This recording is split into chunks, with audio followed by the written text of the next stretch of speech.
Hi there, everyone. My name is Tony from the NGS Academy team here in Cape Town. We're currently at University of Western Cape at SANBI doing the Bioinformatics in-person training. So tell us who you are. All right, thank you, Tony. My name is Moses Chitenge, from Malawi, from the Public Health Institute back home. Specifically, I'm from the Genomics Reference Lab within the public health labs that are within the Public Health Institute. Yeah, that's pretty much it. Sure. Okay, so how long have you been sort of working in the field of bioinformatics or sequencing? Did you study science at school, Moses, or was it something like you come from a more computer background? Yeah, thank you, Tony. I'm more of my background is more on wet lab. Okay. I studied biomedical sciences back at school, and my initial work was also just to work things in the lab, molecular biology sort of. But when I got my next job, I was working at the National HIV Reference Lab, where we were setting up capacity for HIV drug resistance, and sort of that sort of forced us to also start working on bioinformatics, with mostly Sanger sequencing, and with that, at least coming from a biology background, there wasn't maybe so much in-depth knowledge needed to analyze the samples, because we're just using graphical user interface to analyze the data, point and click, Yes. and just so it was quite easier. Coming from biology background to be able to do a little bit of bioinformatics. But I think with the inception of COVID, the need for extensive skills to analyze the samples came about. We sort of struggled a bit, but we had now transitioned to be able to do that. But later on now, and with COVID, a virus of about 30,000 base pairs, it was still a bit somehow click and point for some of the steps. Sure. There were tools that were automated, but with the coming of other diseases like the cholera pandemic, we're setting up the capacity for TB, genomic sequencing. That has demanded an extensive knowledge of skills. So it also motivated me to sort of like switch a bit from wet lab and molecular biology to bioinformatics, and I enrolled with the local university to study bioinformatics. I'm scheduled to finish my master's this year, but still a lot of learning, still going on. Yeah, sure.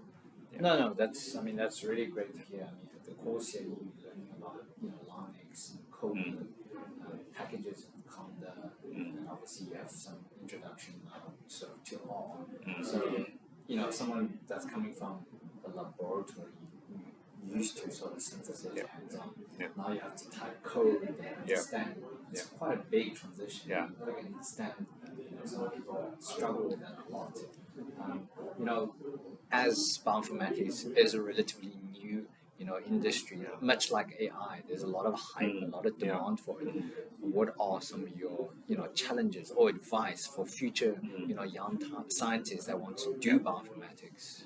Yeah, you're right, Tony. And like someone usually uses the analogy of looking at the learning curve, how steep it is to learn bioinformatics if you're coming from a biology background. It's like drinking from a hose pipe, a lot of information needed at once. You need it, but then it's coming at that late. So my advice to people that are just new and they're coming from the biology background is to take things slow.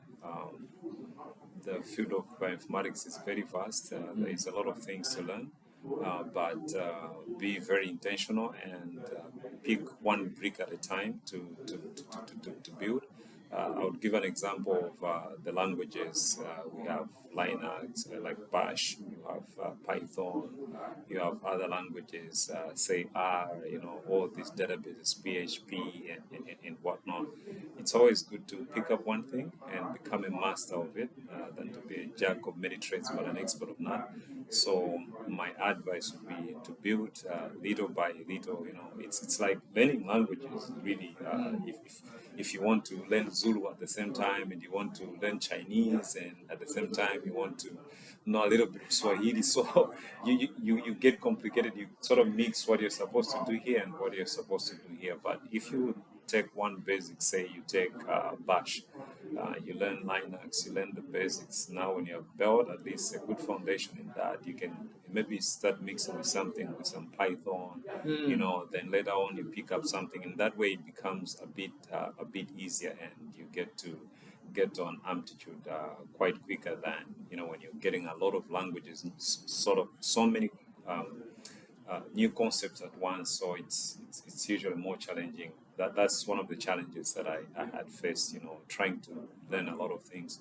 But with time, I got out of that jungle now, just to settle and learn one thing and become a master, like we've seen in this training, where we've been so much focused on Linux, rather than combining so many languages at once, which becomes even complicated for a person to uptake. I see. So be very focused and intentional, and then once you master a certain area, then try to branch out. Yeah. Build on the foundation. Yeah. And then, do you have any advice for other scientists or young people that's coming to this field? Yeah. I actually do. I think for those people that are very new in the field of bioinformatics, is to get themselves attached to a mentor, someone who is an expert in the field. It will save you a lot of trouble. It will save you a lot of time and make your learning very easy. Like we've seen with this training, where we are being connected to experts in the field. We had like Peter and other colleagues that were training us, instead of going out there and going through maybe online, let's say you have a new pathogen that you want to analyze, and you go online and you see 10, 20 different pipelines on the same, and you're not even sure what to choose. But when you get to be mentored by someone who is an expert in the field, they tend to sort of guide you and just point you to a direction that it's smoother, and when you meet challenges, at least you have a reference point. Yes. And also somehow when you're just studying, the other advice would be to use what is already existing. Don't try to reinvent the wheel. Like if someone is just studying today, I wouldn't advise them to build their own pipeline and start analyzing samples using their own pipeline, because sometimes there are like small details that you may miss, say, let's say the combinations and whatnot, and your pipeline is not considering that, yet you're already releasing results, and some of the results are used for patient management. So it's really good to get a reference point, learn from others in the field, use existing tools as you're building to stand on your own 2 feet. Okay, so as we sort of move towards the end of this, one last question.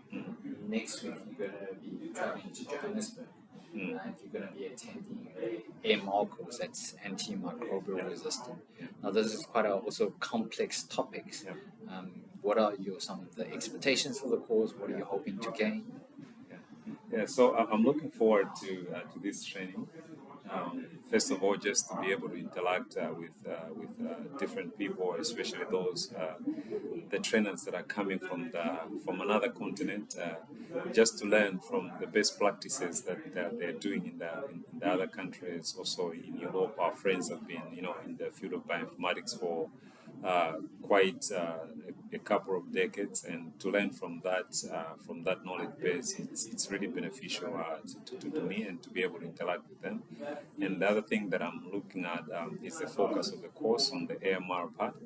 Like I said, back home, we're in the middle of building capacity for tuberculosis, MTB, drug resistance. So I am looking forward to this as to be something that will really be directly beneficial to down to the patient that is looking up to genomics, not maybe just on the science part. Of course, on the research and science part, I'll also benefit because, like I said, I'm a student. I'm a master's student in bioinformatics, and I'm also doing a research as a requirement for my master's. And my research topic is I'm investigating mixed infections in M. tuberculosis.